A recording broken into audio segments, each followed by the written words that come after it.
Have you ever wondered what happens when God becomes silent?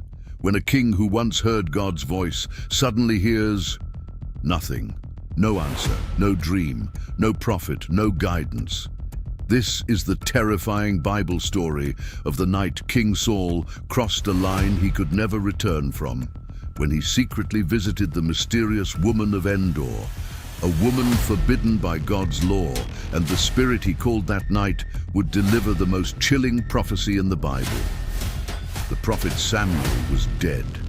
For years, Samuel had been the voice of God in Israel. He had anointed Saul as king, guided him, corrected him, and warned him when he disobeyed.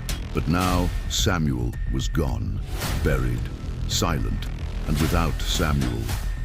King Saul felt completely alone. At the same time, a massive enemy army was gathering, the Philistines. Their camps stretched across the land like a storm ready to break. Torches burned across the hills. Soldiers sharpened their weapons. Horses stamped the ground. War drums echoed through the night. They were coming for Israel. Saul stood on the hill overlooking the battlefield, staring at the endless rows of enemy fires. Fear crept into his heart. Once, Saul had been a fearless warrior. When God was with him, he had defeated enemies and protected Israel. But now things were different. God had grown silent. Saul turned to the Lord and prayed desperately. He waited, but nothing came. No answer. He asked for dreams. Still nothing. He called the prophets. No message. He even sought guidance through the Urim, the sacred stones used by the priests to seek God's will. But the stones remained still, cold, silent.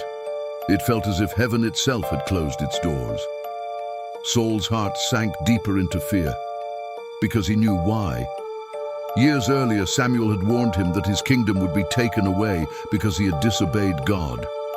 Now Saul feared the warning was becoming reality, and as the Philistine army drew closer, desperation took control of him.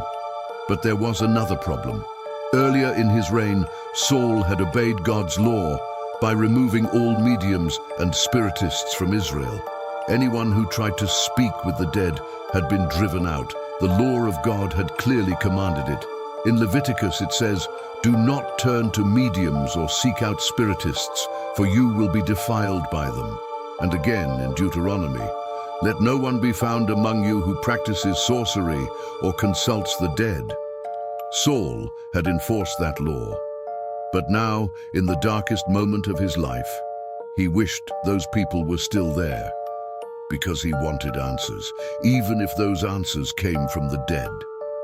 So Saul did something shocking. He called his servants and asked quietly, "Find me a woman who is a medium, so I may go and inquire of her." His servants hesitated, but finally answered, "There is a woman in Endor." And so, that very night, King Saul disguised himself. He removed his royal robes, covered himself in ordinary clothing, and with only 2 men beside him, he traveled through the darkness toward the village of Endor. A king, sneaking into forbidden territory. When they arrived, Saul entered the woman's house. The room was dimly lit. The woman studied the stranger standing before her. There was something unusual about him, his posture, his voice. He carried the presence of someone used to power, but he wore a disguise. Saul spoke quietly. "I ask you to bring up a spirit for me, and call up the one I name." Immediately the woman stiffened. Fear flashed in her eyes. She answered sharply, "You know what Saul has done. He has cut off all mediums and spiritists from the land. Why are you setting a trap for me? Do you want me killed?" She thought the man might be testing her, but Saul raised his hand and swore an oath. "As the Lord lives, you will not be punished for this." It was a strange moment. Saul used the name of God to justify breaking God's law. Finally, the woman asked, "Whom shall I bring up?" Saul answered one name, "Bring up Samuel." The woman's expression changed instantly. Samuel, the great prophet of Israel. Why would anyone dare disturb him? But she began the ritual. The room grew quiet. Shadows flickered on the walls. The woman knelt low, whispering strange words. The air suddenly grew cold. Then something unexpected happened. The woman froze. Her eyes widened in pure terror. This was not like the spirits she had summoned before. Something real was happening, something powerful. She screamed. Saul stepped forward quickly. "What do you see?" he demanded.